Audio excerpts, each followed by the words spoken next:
Literature means memorizing 100 quotes or writing pages of historical facts. But here is a secret from the examiners themselves. It doesn't. In fact, thousands of students capped their grade at a 4 or 5 simply because their essays read like a summary of the plot. If your paragraphs look like "this happened, then they said this," you are leaving major marks on the table. Examiners read hundreds of papers a week and they aren't looking for a memory dump. They want a sharp, cohesive argument. In this video, we are going to break down the exact 5-minute planning blueprint and the structural framework that will completely transform your writing.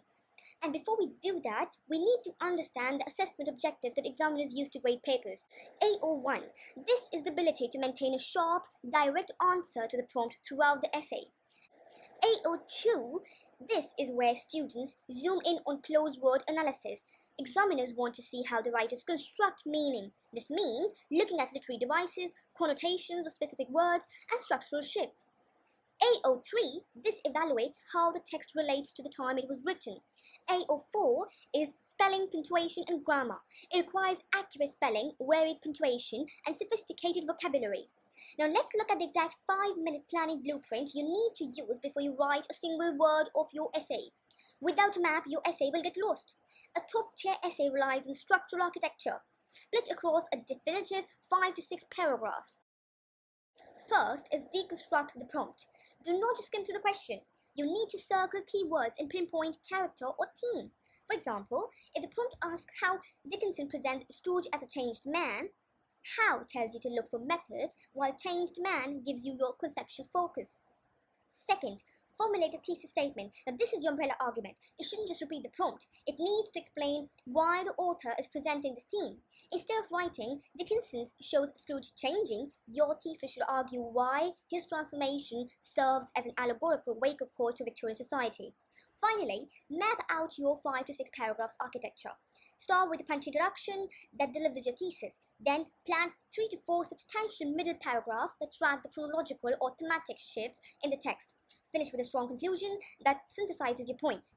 This balance guarantees you hit every marker the examiner wants. Now that your essay is planned, it's time to build the engine of your middle paragraphs using the PETAL framework.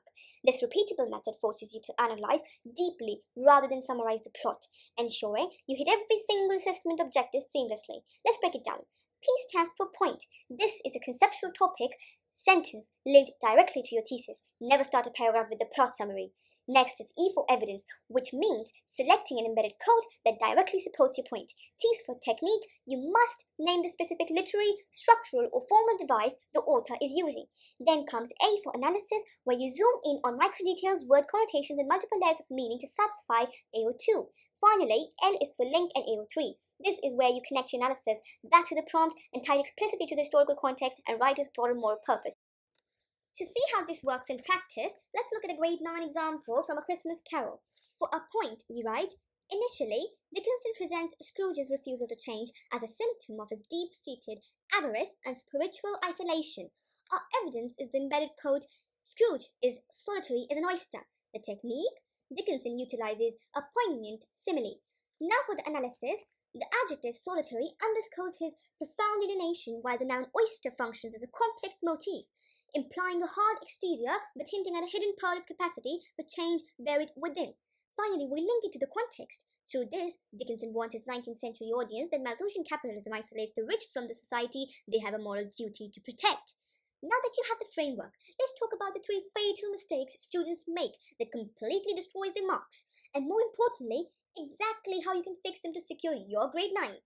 Mistake number 1 is the AO3 context trap, where students drop random historical facts like a bolt-on history lesson. A grade 9 fix, context must always be tied directly to the writer's intent. Force yourself to use framing phrases like, Dickinson uses this to challenge the Victorian belief that, or this reflects the contemporary anxiety surrounding. Mistake number 2 is plot summarizing, which caps your grade at a 4 or 5. The grade 9 fix is to stop treating characters like real person. Treat them as a constructs built by the author. Instead of writing Scrooge feels bad for Tiny Tim, write Dickinson constructs the vulnerable figure of Tiny Tim to act as a catalyst for Scrooge's developing social conscience. Finally, mistake number 3 is quote dumping. dropping a massive 3-line block text and just saying "this shows." Grade 9 fix is to embed short, sharp quotes directly into the flow of your own sentence, rather than dumping a quote rewritten. Dickens establishes Scrooge's emotional paralysis by noting that no warmth could warm his hardened exterior. To wrap things up, let's look at 3 secret weapons top-tier students use to stand out in the exam room.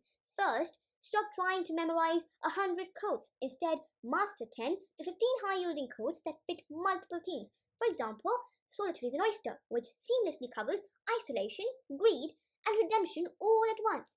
Second, show the examiner your structural awareness by tracing the trajectory of the text from beginning to end. And third, employ the rule of 2 when analyzing language. Don't just give one interpretation for a key word, offer 2 alternative layers of meaning. This proves to the examiner that you are thinking critically and perceptively. If you map out your 5 to 6 paragraphs, anchor them with a brilliant thesis, and execute them using the PETAL framework, you are well on your way to securing a grade 9. Drop a comment below letting me know which text you're studying next. Hit the subscribe button for more GCSE masterclasses, and I'll see you in the next video.